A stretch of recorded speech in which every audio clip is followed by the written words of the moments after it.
All of you, welcome to the French Revolution Part 7. In today's video, we will discuss about the abolition of slavery. So, how it was abolished and who was responsible for the abolition of slavery. So, Jacobins rule आप लोग जानते हो, Jacobin club का जो rule था. Okay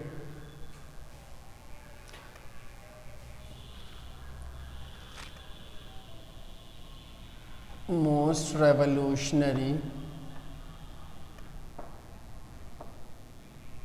achievements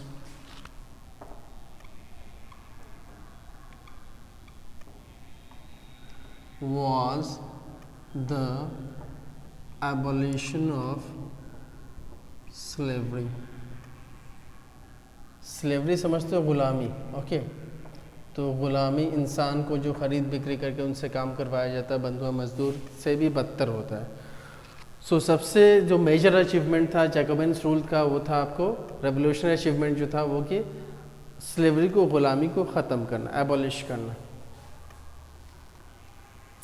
और कुछ उसमें सबसे पहले मैं बता दूं कुछ कॉलोनीज़ हैं जहाँ पर फ्रेंच कॉलोनीज़ हैं जहाँ पर ये स्लेव काम किया करते थे. इसको आप जीएसएम करके याद कर सकते हो. First one is Guadeloupe French colonies.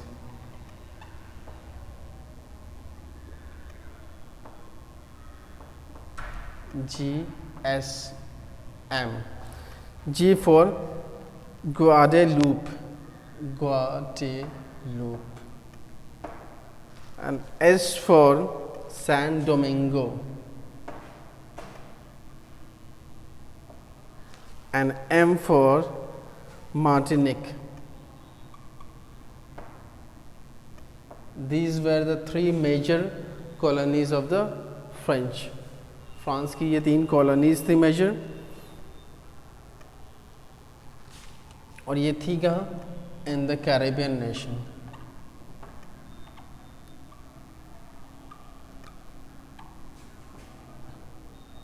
In 17th century. So आपको 17th सेंचुरी में कैरेबियन नेशन में आपको ये ग्वाडालूप, सैन डोमिंगो और मार्टिनिक 3 फ्रेंच कॉलोनीज़ थी जो कि कैरेबियन नेशन में थी, फ्रांस के अंडर में थी. कॉलोनीज़ आप समझ सकते हो. कॉलोनीज़ क्या कहते हैं? जैसे इंडिया आपको इंग्लिश कॉलोनी थी, ब्रिटिश की कॉलोनी थी, उसी तरह आपको ये 3 जो जगह थे कैरेबियन नेशन में आपको फ्रेंच कॉलोनीज़ थी. और ये जो कॉलोनी थी, जैसे हमारे यहाँ इंडिगो का प्लांटेशन अंग्रेज़ का करवाया करते थे, बाकी कॉटन का करवाया करते थे, उसी तरह इन पे भी प्रेशर था कुछ पर्टिकुलर क्रॉप्स को ग्रो करने का. उसमें कौन कौन था? Tobacco. So these colonies supplied, क्या क्या सप्लाई करते थे? टोबैको, इंडिगो,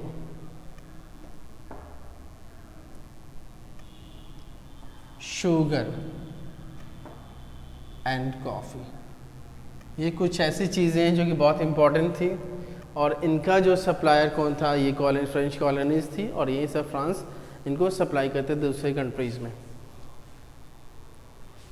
और जाहिर सी बात है जब आप कहीं इन सब ये जो भी हैं ये आपको इनमें लेबर की ज़रूरत पड़ती थी. बट फैक्ट ये है कि यूरोपियंस कभी भी राज़ी नहीं थे दूर दराज के इलाके में जाके काम करने. They were just not eager to work in the distant land और अनफेमिलियर लैंड में वो वर्क करने को बिल्कुल राज़ी नहीं थे. दैट्स वाई यहाँ पर स्लेव की ज़रूरत पड़ती थी. So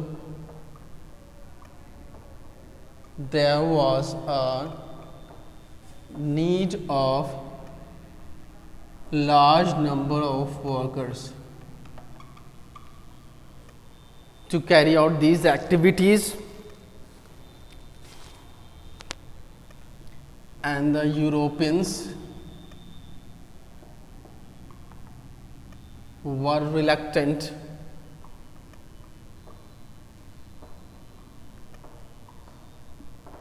to work in distant or unfamiliar lands.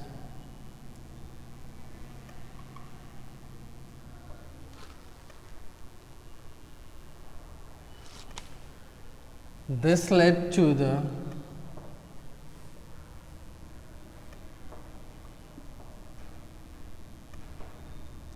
buying of slave for working in plantation. European कहीं जाके काम को नहीं करना चाहते, दैट्स वाई अब काम तो होना है, फ्रेंच कॉलोनीज़ हैं, तो इसलिए वहाँ पर क्या करते थे, ये आपको स्लेव को ख़रीदा करते थे ताकि वो प्लांटेशन में काम कर सकें। और स्लेव की जो सिचुएशन थी बहुत ही बुरी सिचुएशन हुआ करती थी, उनको बहुत जानवरों की तरह बिल्कुल ट्रीट किया। So the French traders had to bought slaves to meet the shortage of the laborers.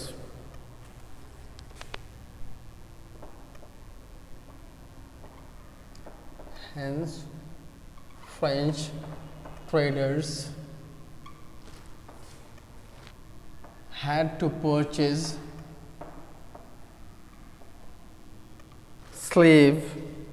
African native slave, natives to meet the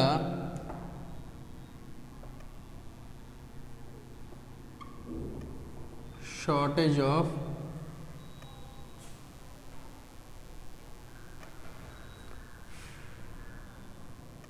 laborers.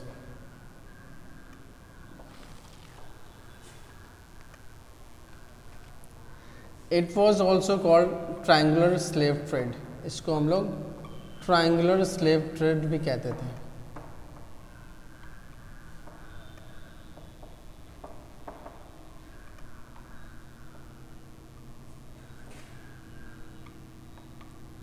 Why was it so?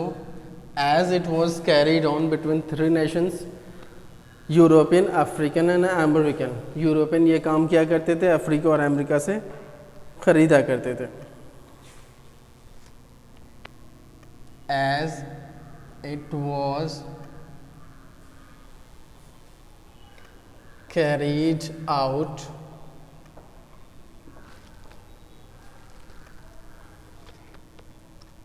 among Europe, Africa and America. So ये तीन nation मिलके ये trade को continue करते थे, that's why इसे हम लोग ट्रायंगुलर स्लेव ट्रेड के नाम से भी जानते हैं। And this slave trade was started in 17th century. It was started in 17th century.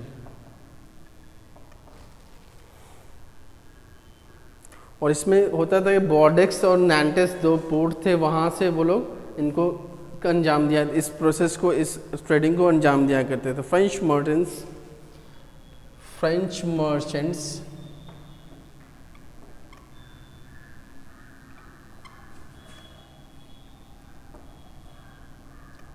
Sailed from Bordeaux, आपको ये पोर्ट सिटी है,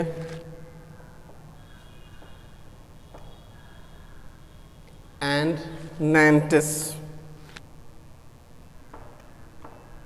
ये भी पोर्ट सिटीज़ हैं, टू द अफ्रीकन कोस्ट। ये कहाँ जाते थे उसके बाद? अफ्रीकन कोस्ट जाते थे।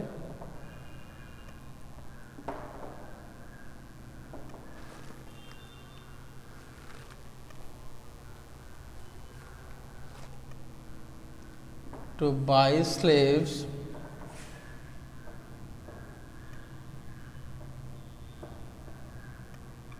From the local chiefs there, वहाँ के जो लोकल हुआ करते थे उनसे वो ख़रीदा करते थे। सो अफ्रीकन स्लेव वैसे ही बहुत डिमांड में होते हैं। रीज़न क्या? वो हबशी होते हैं, ब्लैक होते हैं, काफ़ी ताकतवर होते हैं, ठीक है, दैट्स वाई वो पहले से भी डिमांड में रहा करते थे। और स्लेव्स को ट्रीटमेंट कैसा होता था भाई?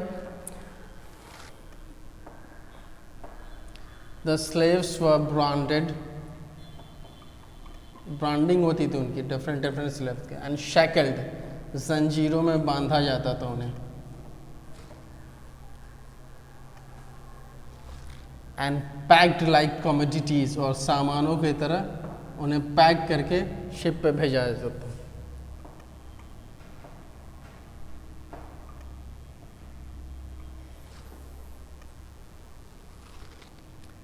Into ships. तो इस तरह से स्लेव्स को ब्रांड किया जाता, शैकल्ड कर दिया जाता था, जंजीरों में बांध दिया जाता और उसे फिर पैक करके शिप पे लाद दिया जाता था टू कैरेबियन, और वहाँ से कहाँ जाते थे वो? कैरेबियन नेशन में।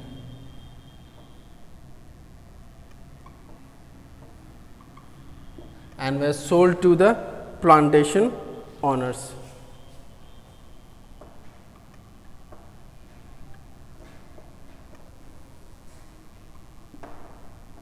ये सब क्यों हो रहा था?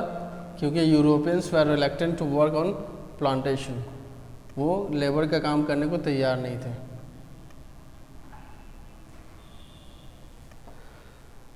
सो काफ़ी इनह्यूमन ट्रीटमेंट हुआ करता था आपको स्लेव के साथ। This flourishing slave trade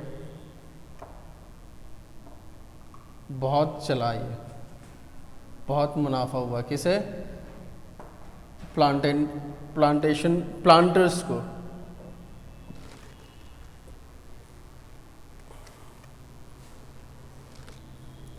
added to the economic prosperity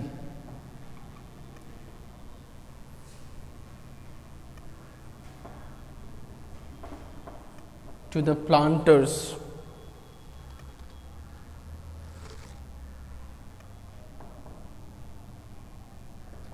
planters of Bordeaux and Nantes। ये दोनों जगह जो थे पोर्ट सिटीज थे, काफ़ी इकोनॉमिक सिचुएशन का काफ़ी अच्छा हो गया था because of the plantation worker. बेचारे बहुत मेहनत करते थे और अच्छा ट्रीटमेंट भी उनके साथ नहीं होता था। बट अब क्या हुआ, लोगों ने स्लेव के बारे में सोचना शुरू किया और कहा कि नहीं, उनके साथ नाइंसाफ़ी हो रही है। So with the advent of the French revolution,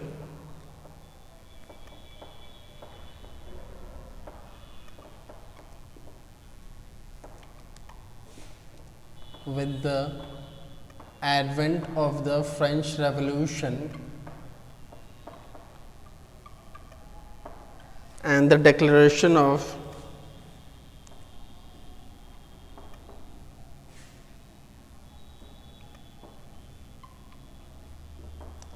rights of man and citizens,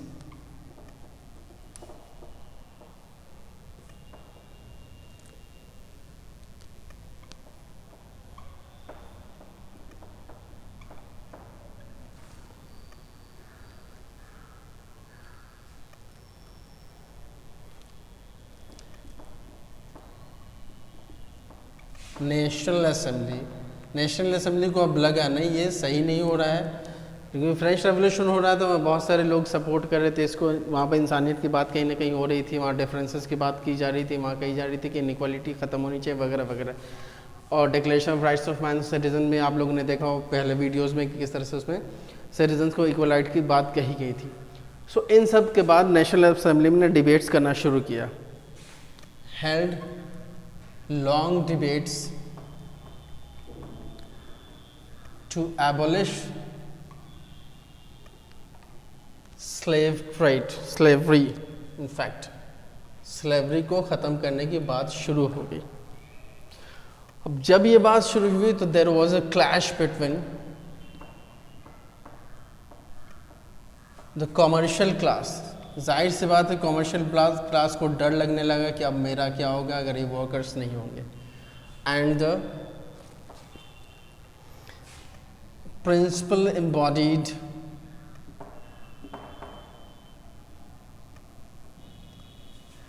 in the Declaration of Rights and Citizens,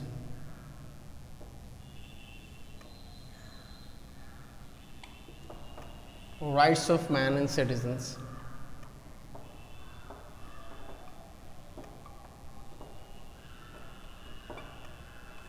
जब स्लेवरी को ख़त्म करने की बात हुई तो आपको कमर्शियल क्लास और जो डिक्लेरेशन में हमने जो प्रिंसिपल दिया था उसके उसमें क्लैश होने लगा।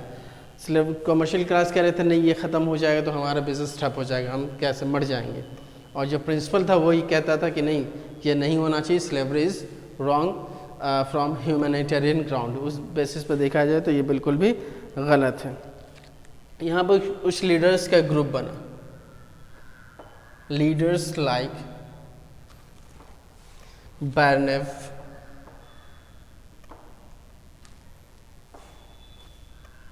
एंड पैट्रियट्स लाइक, देशभक्त कह सकते हो, patriots like Lameth brothers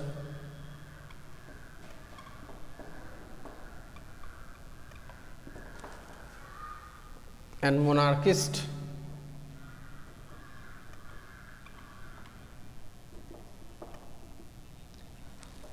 like Malonate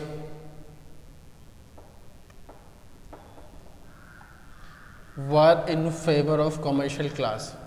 ये जो थे आपको कॉमर्शियल क्लास के फेवर में थे, ये कह रहे थे नहीं स्लेवरी ख़त्म नहीं होना चाहिए। कौन कौन भाई? बार्नेफ जो कि एक लीडर था, लैमेथ ब्रदर्स जो आपको देशभक्त टाइप के लोग थे, और मोनार्किस्ट जो कि मोनार्क को सपोर्ट करता था, मैलोनेट। ये तीन जो ग्रुप थे ये आपको ये लोग जो थे वो कमर्शियल क्लास को फेवर कर रहे थे, कह रहे थे ये बेटर है और ये स्लेवरी कंटिन्यू होना चाहिए। बट यहाँ पर अगेंस्ट वाले लोग भी थे। और इन एक और बात यहाँ पर बताने की है कि इन लोगों ने एक प्लांटर्स इंटरेस्ट के लिए मैसेई क्लब बनाया था। दे फॉर्म्ड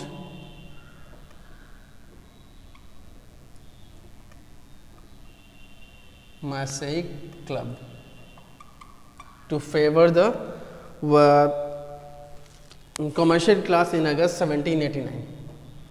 कब बनाया? अगस्त 1789 में इन्होंने बनाया था मैसेई क्लब जो कि इसको फेवर कर रहे थे। और यही नहीं, इसके अगेंस्ट वाले भी लोग थे जो कि इनको कर रहे थे कि नहीं ये जो हो रहा है स्लेवरी बिल्कुल गलत हो रहा है और ये ख़त्म करना चाहिए। तो इसमें भी कुछ लीडर्स थे। वो कौन कौन थे आपको? लीडर्स लाइक ब्रिजसॉट,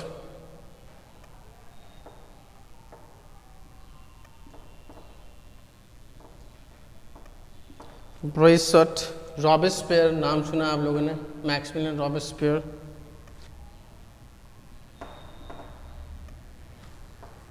एंड द एबे ग्रेगोर।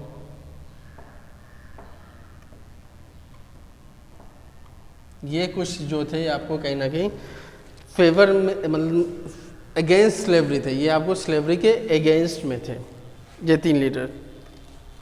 इन लोगों ने फॉर्म किया friends of the blacks.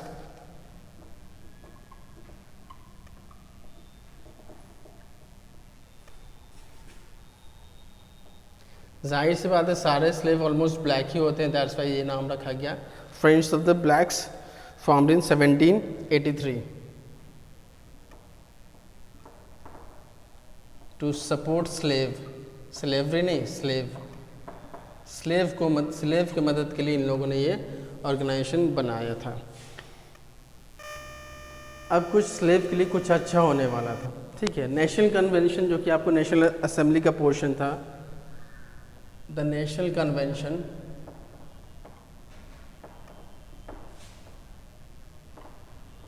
On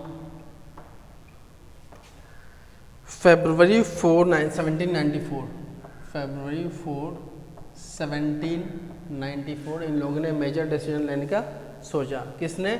national convention ने। Okay, legislated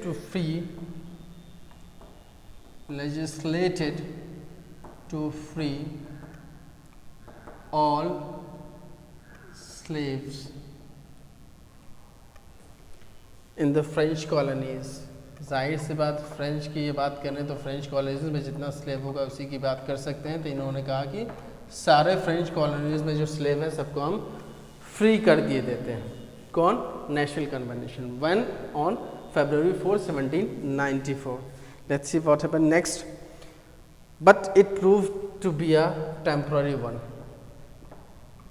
it proved to be a temporary one। कुछ ही दोनों के लिए होता है।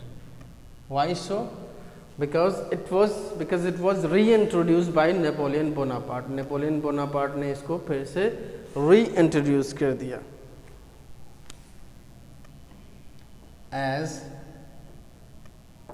Napoleon Bonaparte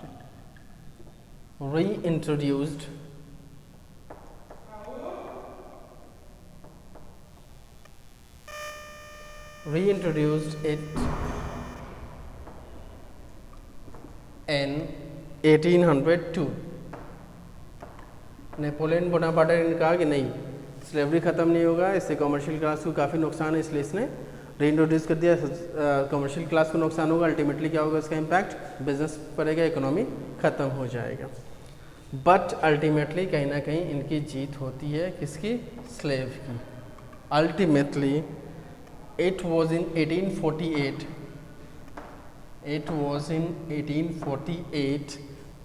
that slavery was abolished finally. That slavery was abolished permanently and completely. सो इस तरह से स्लेवरी का स्टार्ट हुआ और क्या फ़ायदे हुए, क्या नुकसान हुआ। अल्टीमेटली आपको स्लेवरी ख़त्म हो जाता है, सारे स्लेव फ्री हो जाते हैं। This was the portion in which we have discussed about the abolition of slavery during French revolution. Thank you all of you, thanks. If you like my videos then please like, share and subscribe. Thank you.